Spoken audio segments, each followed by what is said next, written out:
Hi, welcome back to Life is a Treasure podcast. I'm your hostess, Michelle Durand, and you're listening to episode number 11. Today, I am joined with my guest, Daphne V. Smith. For more than 25 years, Daphne has helped thousands of women take off their masks in order to live free, secure, and empowered.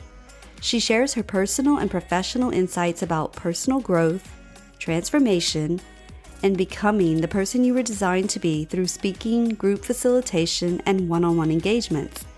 She is the author of the book, What's Your Scarlet Letter? Her book helps us recognize our hurts, release our shame, and reclaim our voices. She helps us break free from traps and lies, embrace healing and hope, and transform into a life of truth. Such a perfect fit for Life is a Treasure podcast. Personally, after my abortion, I felt like I was wearing a big red scarlet letter A for abortion. I tried to hide my hurt and shame, yet the burden became too heavy to carry for the rest of my life. So I did my inner work to heal, and I reclaimed my voice, and I've been sharing my story publicly since 2001 through my organization, Tears to Treasures. And you can find out more information at my website, tearstotreasures.com. So when I found out about Daphne Smith's book, What's Your Scarlet Letter? I knew I wanted to have her on as a guest. And I am so grateful that she agreed. Our conversation is rich, deep, and full of hope to help people heal from their pain, whether it's bullying, abuse, divorce, infidelity, or abortion.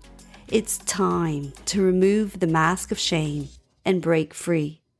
I'm so excited to share this episode with you, and she has a special gift for you at the end. So let's get started. Hi, Daphne. Welcome to the show. I'm so excited to have you here with me on Life is a Treasure podcast. So today we have with us Daphne V. Smith. Daphne is an author, and she has become one of my really good friends in the last few weeks, just since I've met her through her book. And so I just like to first just say welcome to the show, Daphne. Thank you, Michelle. It is great to be here. And I'm so glad that we were brought together by what would appear to be random circumstances. Yes. I know. I hear people say, oh, it's such a coincidence. No, I definitely feel that this was a divine connection. I reached out to a mutual friend of ours, and she actually was not a friend. Like I had never met her. So I reached out to her. We were sharing about being on each other's podcast show. And, so we're sharing stories. And when I shared with her my story, she said, you need to meet Daphne Smith. And I said, why is that? And she said, she has a book and it's called What's Your Scarlet Letter? And I said, really? My first chapter of a book that I started to write that I haven't published yet, that is the title of my chapter. And she said, oh, you definitely need to meet Daphne. So I reached out to you and we connected on social media, and we've met already once or twice like this, and chatted. And I ordered, of course, I ordered your book right away from Amazon, could not put it down. I said, I need to talk to you. And so here we are. And I am so excited to just share about, first of all, your book, What's Your Scarlet Letter? And I'd love for you to share just a little bit about yourself before you wrote the book, like what was going on in your life that would proceed, like lead up to you writing such an awesome book. Well, thank you. Thank you. It's certainly been a journey since the book has been released. And of course, it was a journey leading up to that as well. You asked, what was I like before the book? I will tell you that about 3/4 of my life was lived in denial. Some of it was awareness of denial, and some of it was complete oblivion. And when I was so deep in denial, I didn't even know what was going on. In fact, I tell the story, it's about 10 years ago, my husband and I were working with a therapist, and the therapist just casually dropped the bomb. Well, Daphne, since you were raised in an alcoholic environment, and I was stunned. I couldn't believe what are you saying? I was so in denial about that. I went home that day and called both of my younger sisters to verify. Were we raised in an alcoholic environment? It was just so much of my world that I didn't recognize it. And I think that was a pivotal moment in my journey to bring into my awareness what I had been denying for so long. And for me, it was almost as though a match was lit in the darkness. And we both know that all it takes literally is a small spark to dispel. If you're in a blackened room, all it takes is one tiny spark to eliminate that darkness. And from there, that small spark turned into an inferno. And I was like, I'm uncovering everything. And after I did that, I felt an obligation, if you will, to let others know there is hope. You don't have to live in denial unless you want to live in denial. Did you, before that appointment with the counselor and your husband, did you know that you didn't realize you were in denial, or did you think that that was just the norm for you? That was just normal. So did you recognize denial, or did you just feel like, well, that was just the norm for me? Like, I didn't realize I was in denial to cope. Right.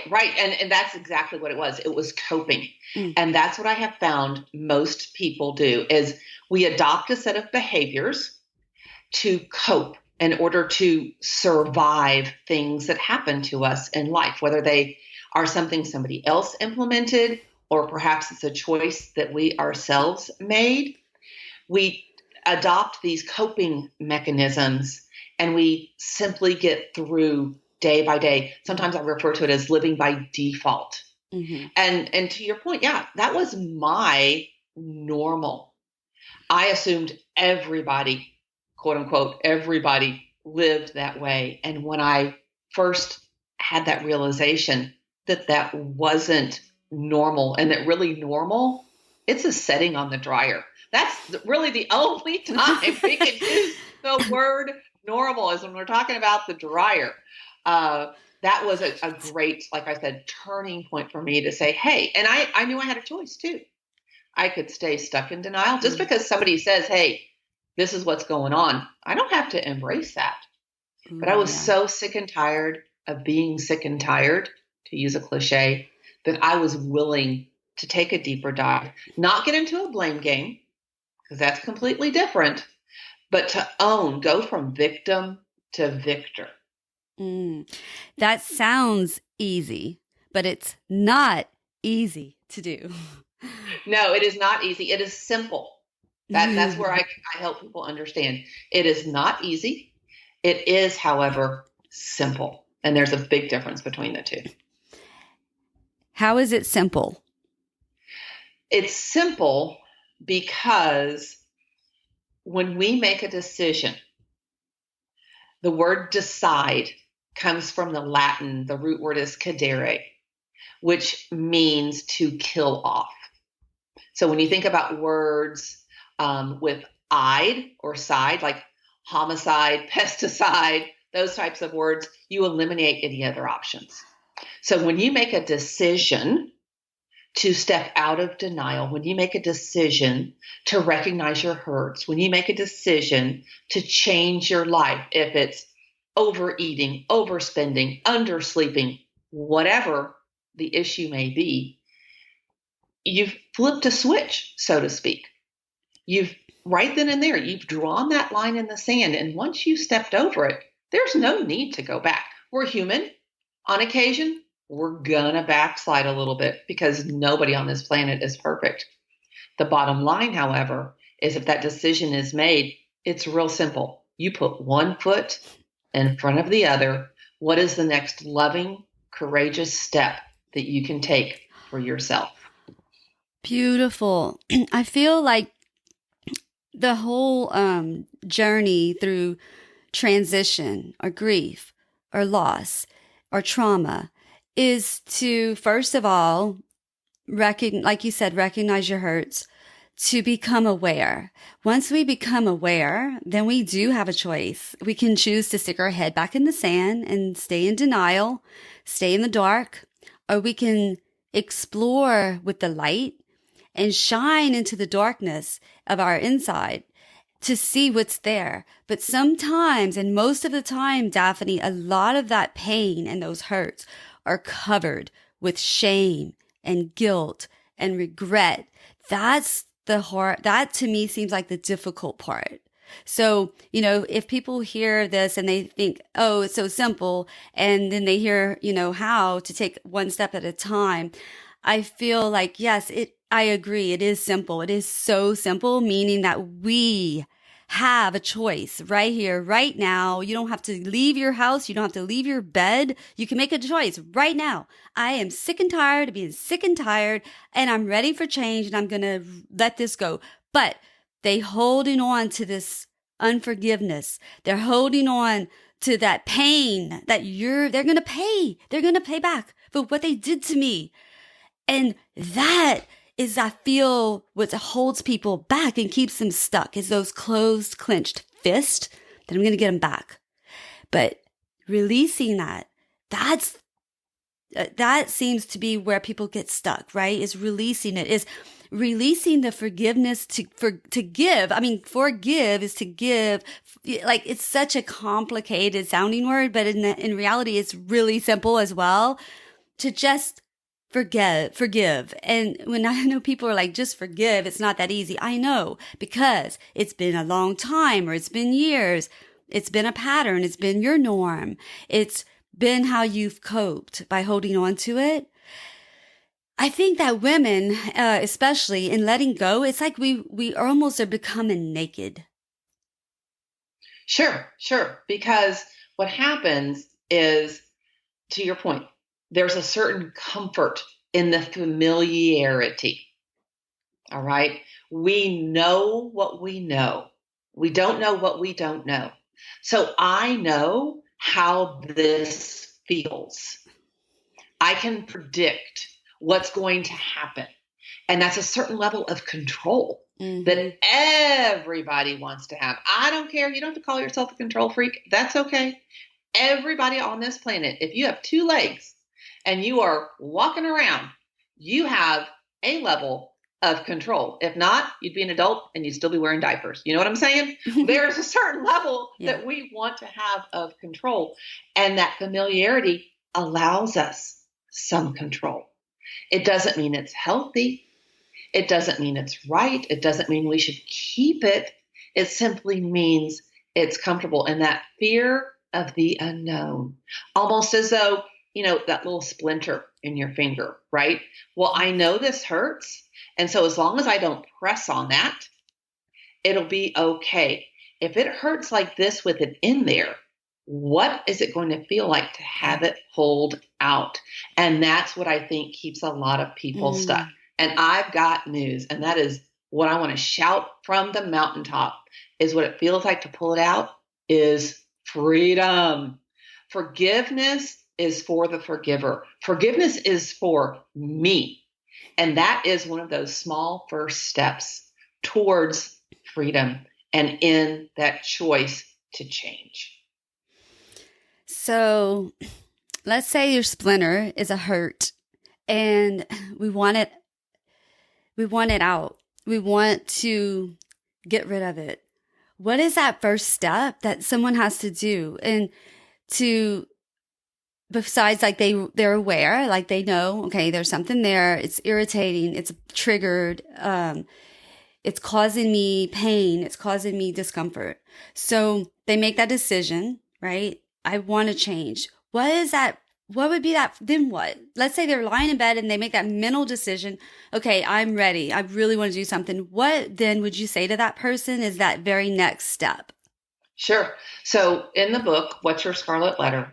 It's divided into 3 sections, and each section requires action, because we can know something and never take action on it. I know how often I need to work out. I know I ought not eat cheesecake. That doesn't mean I'm taking action. Okay.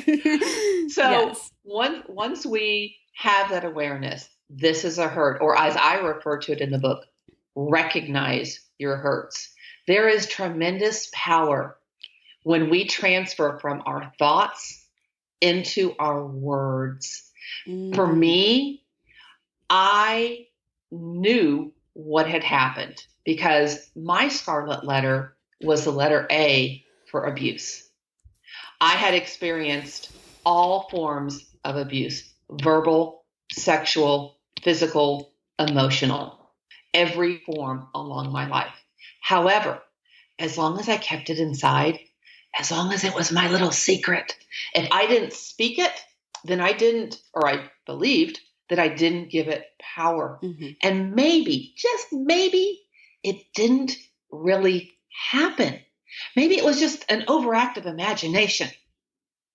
So once I started on the journey of how do I document these processes, how do I share hope and encouragement with others, and decided to write the book, I understood that, yes, first I identified or I recognized the hurts, and I literally listed them out. Some people would refer to this as an inventory. In the world of recovery, be it a non-program or Celebrate Recovery or any type of program along those lines, they're going to have you do an inventory. And that inventory, it ain't pretty. I'm just going to be real honest. It is not pretty. It is not a fun thing to do. But you know what? As Dr. Phil would say, when it comes to living in pain, how's that working for you? When it comes to living in denial, that ain't pretty either. No. So if I'm not going to have pretty, I'm going to have the freedom and take the risk on the other side. Isn't it amazing how there is no human being on earth that has not gone through pain and suffering? But isn't it amazing how we'd rather not deal with it? We'd rather stay in denial than to deal and heal. And it breaks my heart. It's the reason that we're here today. It's the reason that you wrote this book. It's the reason that we have this podcast, to let people know that every single person has been through some kind of pain, some kind of suffering, some kind of struggle. Like, no one is alone in this. And they don't have to go through it alone. I think that when they're in the middle of this, now they might be very aware of all of the things that have been done to them, the decisions that they've made. A lot of decisions are made that are not healthy because of an unhealthy state. If you're an abused person, especially an emotionally abused person, verbally abused person, like that type of abuse, as you do talk about in your book. And I love that you bring all this out into the open, because those are things that people think they're crazy. People think that they're alone. People think that it's just those thoughts. They don't, and it is hard for them to differentiate. Is it just the thoughts or is this reality? So I think that there's such a fine line between the denial and then the reality. Breaking through the denial, coming face to face with the reality, that's really, really the challenging part. And then knowing what to do with it. So for you, if you came out of this and you were a little girl and you became a young woman and you were just filled with negative thoughts and words and things that have happened to you that you're realizing that you probably shouldn't have, and now you're wondering if it was your fault, like just all those normal things that we go through when we've experienced hurts like that. And so, you shared your scarlet letter was A for abuse, and my scarlet letter is A also. It is the biggest hurt in my life was my abortion experience. So for years and years and years, I wore the red scarlet letter A for the abortion. And that was like that just represented my baby. That's what I clung to, but also was clinging to the shame and the hurt, and just all the complex emotional feelings that I was having that stemmed from not just the experience, but the reaction from people around me during that time. So it wasn't my own shame, my own guilt that I felt. It was also projected on me by other people, my peers and just other people maybe that I've shared with. And then, oh my gosh, the media, just, you can just feel a lot of shame and guilt. I really would like us to just really, we've talked and covered a lot about recognizing our hurts, but, and I share, like, mine is the A for abortion. Yours is A for abuse, which I wanted to stop and say something because I have a lot of letters now. by my 50s, I have I'm a Letterman jacket. I have an A, I have a D, I have all kind of letters on there, and probably F for failures a few times in my life. But, all in all, we all have letters, right? And if someone's listening and let's say they were not a victim of abuse, and let's say they never experienced an abortion, maybe they've never experienced a divorce. So are there a lot of different letters that can pertain to people in their life situations? Absolutely. And actually what I wanted to do, Michelle, is I created a special giveaway for anybody who's listening to this podcast. I took one of the chapters out of the book. It's called The Big D and Other Letters. I understood while I was writing this book that people have different letters that they wear as a scarlet letter, or perhaps they wear it even as a mask. And in this specific chapter, I've interviewed 7 other women who have different types of letters, and they graciously shared their story, from rejection to infidelity to adoption to body shame. Mm-hmm. I tried to cover as many as possible. And so we put together a special PDF for your listeners so that they can click on that and simply get that chapter and recognize their hurts. And what is crucial, after someone has recognized their hurts, put a voice to it, as I mentioned, do an inventory, if you will. It is then to take the next step and release their shame. Because once it's recognized, it is very easy. I understand it is so easy to wallow in that, to really allow that to become their identity. And once you release your shame, you then separate yourself from the hurt, because there's actually a difference between shame and guilt. And there are 2 types of shame. There's healthy shame and there's unhealthy shame.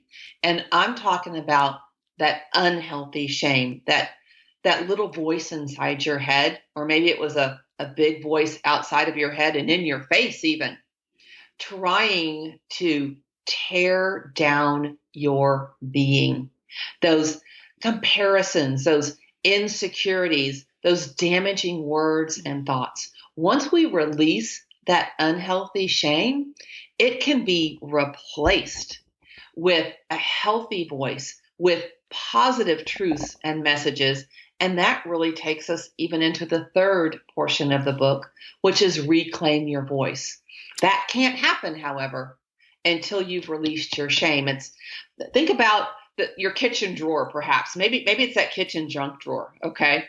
We're going to clean out that kitchen junk drawer. Well, now it's empty.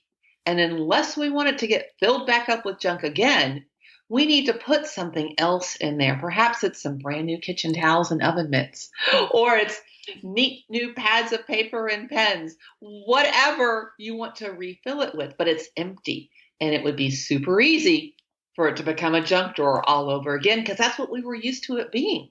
But once it's cleaned out, now we have options. And that is where that 3rd section of the book is reclaim your voice. We want to go in and fill in what has now become a hole, because we got rid of those hurts. We got rid of that shame. And so now we are open to receive, as you mentioned, forgiveness. Give it away. Now what are we going to put it back in? Oh, I love it. I felt, as you were talking about releasing the shame, and I feel like I could just see so many women and men listening, and just in the middle of all of their hurt and shame and all their feelings. And if they, I saw like they have a choice. They could either release it or they could stay a victim. Because when things have been done to us, it's easier to sit here and go, it's their fault. Well, if they wouldn't have done this, if they, and then it's like, but we turn the finger to us and be like, but you know what? I'm the only one who can change any of this. Yeah, that is still true. Like, yeah, those things might be true. I can't change what's happened. I cannot control. And I think that's part of what makes you, for us people, frustrated when they're trying to get through something, is that feeling of I can't control what's happened, but I can control whether I forgive you or not, if I give you any grace or not. And really what I want people to see is that we have the power within ourselves to get out of that. We don't have to remain a victim. Just because things have been done to us, things have been said to us, does not mean that is who we are. And I love what you talk about between the difference of shame, because when I'm helping women or men who've had abortion experiences, they feel that they are I am blank, I am a blank. And I help them to replace that. I one time had a client say to me, I'm a murderer. And like, that's how she felt. Like all the years prior to her, coming to do the work, inner work, that's how she felt. That's how she saw herself. And that's why Daphne, when they walk in, their head is down and they are filled with shame. And I want to say something about that, because shame, that's true. Shame has its place. Like you said, a healthy shame is like if we've done something wrong and we know we've done wrong and we feel bad, but we can have resolution. But when you're holding on to your shame your inner shame, that is poison, and that is not stepping in or using our power. That is disempowering. That is depressing. It is depressing. It's like depressing our feelings, pressing them down, won't let it come up. And then they remain in that victim state. And if someone listening is refusing to forgive someone who's hurt them or refusing to forgive themselves, they are ultimately saying, I'm choosing to remain a victim. I'm choosing to allow these people to control my life, to say who I am, and they don't realize who they are.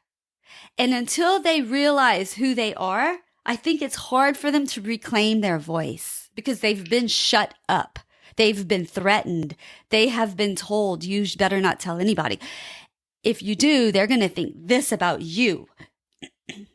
And so, exactly. Yeah. Yeah. And I think, along these lines, Michelle, there are two ways to consider a hurt and shame. Did it convict you or condemn you? And that right there is that little difference between healthy shame and unhealthy shame. Healthy shame convicts us. Unhealthy shame condemns us. And it's just like a tendril on the root of a weed, and it branches out and it slowly overtakes our soul. And whether somebody believes in the enemy or the resistance in the world, or however they want to identify it, the devil, whatever, its job is to kill, steal, destroy, rob us of joy and victory. And when we are living in that victim mentality, I like to use the analogy or. When we are living in, I use the analogy bed for a victim. Blame, excuse, and denial. So when we're living as a victim, we're living in bed. Blame, excuse, and denial. When we decide that we are going to live as a victor, that we are going to live victoriously, at that point, as I mentioned earlier, it takes action. We're going to put our oar, O-A-R, in the water, and we're going to start moving. And oar stands for ownership, accountability, and responsibility. That is a victor mindset. Yes, this happened to me, and or yes, I took that action. Either way, it resulted in hurt. It resulted in shame. Am I going to hang on to that forever and live as a victim in bed? Or am I going to say, this was my role in it? And sometimes, especially with abuse, you didn't have a role in it. It was not your fault. Other scarlet letters, it is perhaps something that we took on ourselves. It's a result of a choice that we had, regardless of that choice. Our past, no matter what it looks like, in fact, even our present, I dare say, does not need to determine our future. That's why we get a fresh new day every 24 hours. Heck, we get a fresh opportunity every 60 seconds. Minute by minute, moment by moment, we can make the decision anytime we choose. I believe fully, if you're still breathing, there's a reason. And that means there's hope also. Oh, it's so beautiful. Yes. I'm kind of preaching. I'm sorry. No, it's good. Good words. There's always hope. And that's what I want anyone who's listening to know, that no matter what they've been through, there is always hope. And so I find that, okay, so to release their shame is, I feel, let's kind of recap. So like they recognize their hurts, so they're willing to become aware that there are hurts in their life that are triggering them, that are affecting everybody around them and not only themselves. Or they might be totally by themselves based on years of living that way, pushing everyone away so they can be alone. And they're realizing that they don't have to stay in bed. I love the analogy, blame, excuse, denial. They want to get out of bed, take that first step and say, okay, this is it. I'm going to release my shame. And I feel like with releasing your shame, it's not that easy to do. I want people to know it is definitely a process. I mean, don't you work with women as well on working through these 3 things? It's not like you don't just like talk to them and then explain this and then tomorrow they're on the track. No, but like I share with people, you've been living this way for how long? Years. It didn't happen overnight. It's not going to change overnight. It is definitely a commitment and a lot of work. So it's not like just a decision, but it's like that decision to say, I am worth it. I am no longer going to lay around in bed and remain a victim. I'm going to pull up my big girl panties and I'm going to take responsibility and ownership for what's happening now. Okay. Because I know in my life, everything fell apart. My whole world came crumbling down and I really didn't have anything else to pick up. So it was just like, okay, I'll start over then. But there's times in my life where I had to pick everything up, put it all back together, and then be able to move on with a healthy life. And also the junk drawer. I just feel like taking an assessment of our life, but I also saw that if I take everything out the junk drawer, you know what I'm going to do? I'm going to put back only what I need, only what's going to serve me. So if we're going to do an inventory of our heart and our thoughts and our mind and our life, I feel like we should just dump it all out like we would do with our purse, but then put back in what we actually are going to use and what's going to help us to do what we need to do in this life. So I feel like if you're a mother, if you're any person, you definitely want to work on your hurts because you're going to bring it into your relationships. You're going to bring it into your mothering of your children.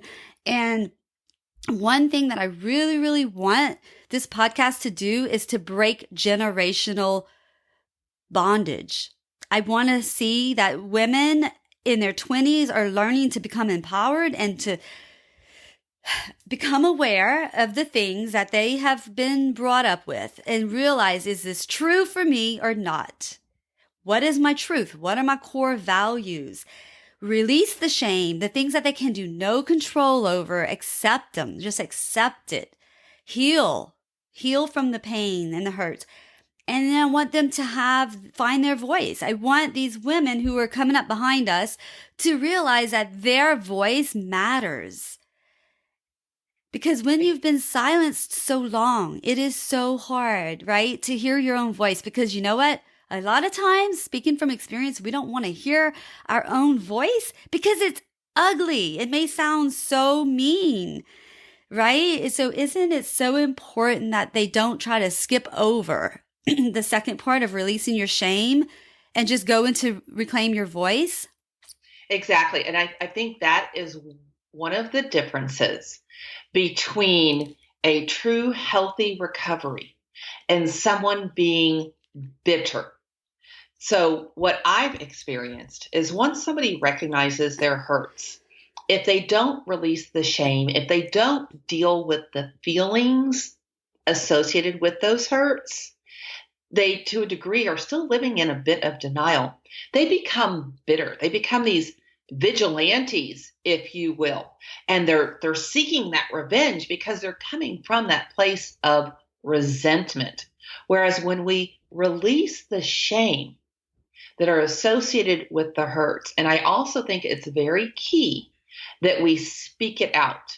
And in the book, I very clearly give some suggestions about ways to find a healthy, keyword healthy, accountability partner to speak this inventory to. In fact, in the recovery world, often it's called a sponsor. Find somebody who's farther along on the journey than you are, who you can just do a verbal dump, that you can get it all out. And I loved your personality. Only put back what is lovely, what is right, what is true. And that is where that power comes in. That is where and when people are drawn to us, because I know a lot of women who have recognized their hurts, but they're still holding on to the shame and the victim mentality. And now it's turned into that bitterness and that resentment. And those aren't my girlfriends. I can love them, but I'm going to keep them at an arm's distance because they have work to do. And yes, to your point, I do work with women individually. And then I'm also, a speaker and a facilitator. So I am focusing on walking people through the steps because the book is really a good introduction. Most people, depending upon how long they've been holding on to these hurts and these shames, they're going to need to take a deeper dive. So this book, I really consider it a first or a next step, not the be all end all of the journey. Oh, it definitely is a prompter. It'll definitely prompt people to really dive in and look at what are the pains and the hurts in their life. And I love all the different stories because you literally bring the examples to life with the different stories that were shared in your book and the tools that you're offering for people to be able to, at least give them some insight and some inspiration to it just gives you a foundation, like you said, and that groundwork. And it's almost like a little springboard. It's a springboard to take that leap. That's how I feel. Like I literally, I read a lot of books. I love books. I love self-development. And I mean, I have other books that I was working on, of course, when I got your book, and I just was so drawn to it and read it and couldn't put it down. And what I'm going to say is that every single person will find nuggets in this book. They will find treasures that they can hold on to that will transform their life. Or even if it's not for them at this season in their life, it'll definitely help them to help other people, because people can't relate to me if they've never had an abortion, if they've never been through a divorce, if they've never been through any type of abuse, that it's hard for them to understand me. It's hard for them to get me. So and also just working with other women who've been through abortions and they feel like no one understands because absolutely those people around them have not been through that experience. So I feel like this book is such an amazing treasure and tool for people because it can help you learn what other people that you love are going through without you having to pry into it.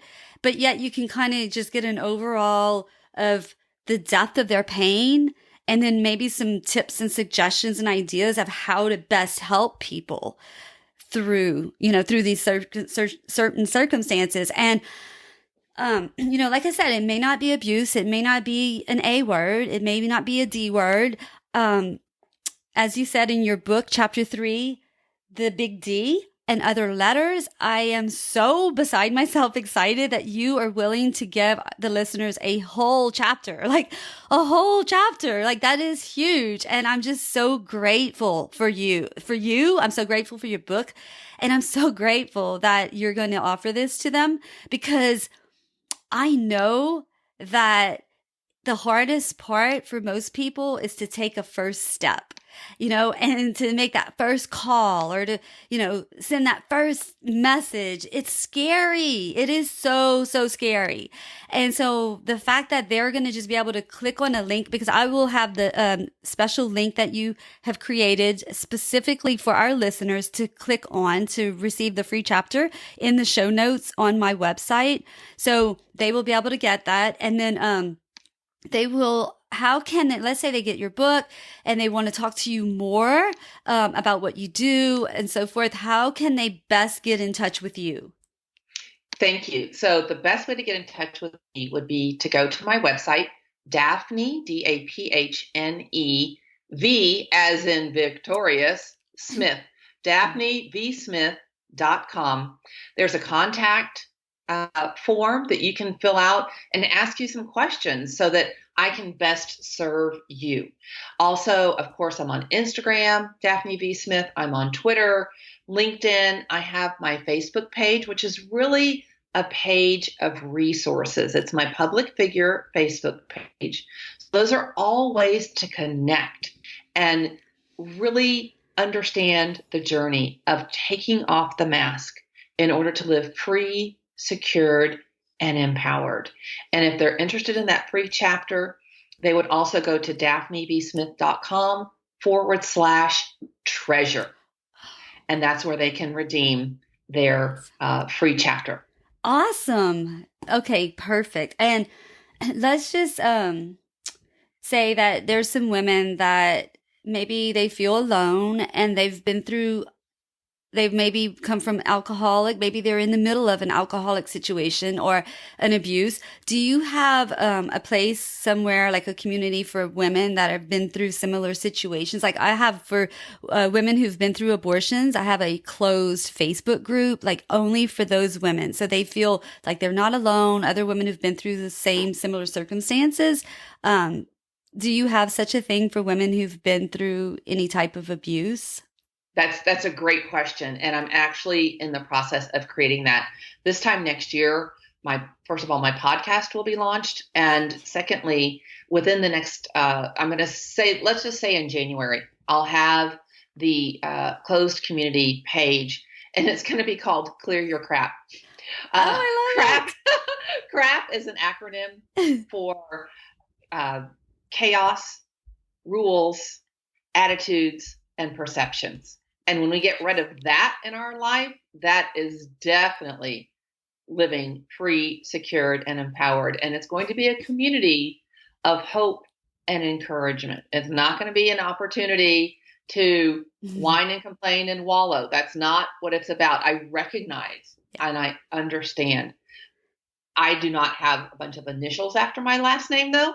So I want to make sure that I represent health and wellness from an emotional standpoint appropriately and accurately. And so we're going to have the Clear Your Crap community that people who I personally engage with. There'll be a vetting process because anybody who has hurts of these natures, from divorce to infidelity, that's one of the things that was important for me in the book. Was I interviewed those 7 women and shared their stories in the hurt section. But then I also share in the Release Your Shame section how they released their shame, because it was different than how I released mine. Yeah. Then in Reclaim Your Voice, you hear from them again. How did they reclaim their voice? So that's what this community is going to be about. And if you start following me on social media, you'll learn about it as soon as it's released.